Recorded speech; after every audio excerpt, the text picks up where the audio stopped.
everyone. So, I am Althea Lorraine Belaro from Batch 4. So, yung topic po natin today ay August 16, totoo ba ang purgatory? Or purgatory at ang scripture po na ibinahagi sa atin ngayon ni Pastor Russell ay matatagpuan po sa Hebrews 10 verse 14. So, basahin po muna natin yung konsepto ng purgatory. So, it is a temporary state for souls who die in God's grace but still need to purification from venial sin or temporal punishment. These souls have assured salvation and will enter heaven once fully cleansed. It is not a second chance for the damned, but the final stage in the journey to glory. The living can assist these souls through prayers, masses, and indulgences,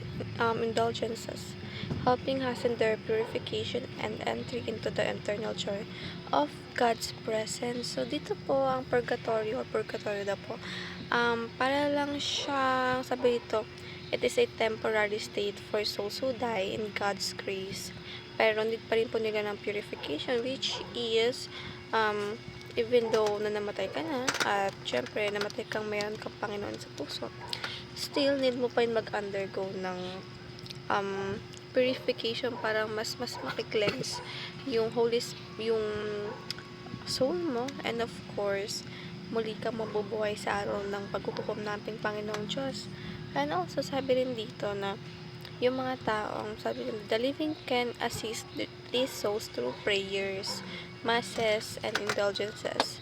So, pwede pa natin ma-help yung mga patay na sa pamamagitan ng pagpe-pray sa kanila, pagpe-pray sa mga kaluluwa nila, and of course, pagkakaroon ng misa, nang sa ganun ay maitaas pa rin natin yung kanilang mga kaluluwa sa ating Panginoong Diyos.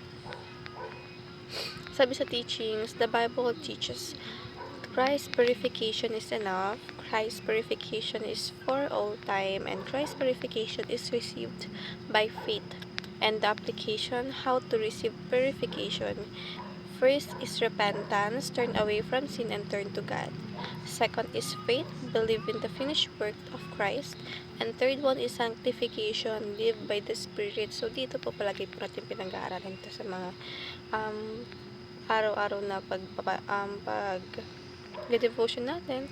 And of course, we encourage everyone na mag-repent and of course mag-turn to God para nang sa ganun ay magkaroon tayo ng deep relationship sa ating Panginoong Diyos. So that's all everyone. Thank you so much for listening and have a great day ahead for tomorrow. Bye bye.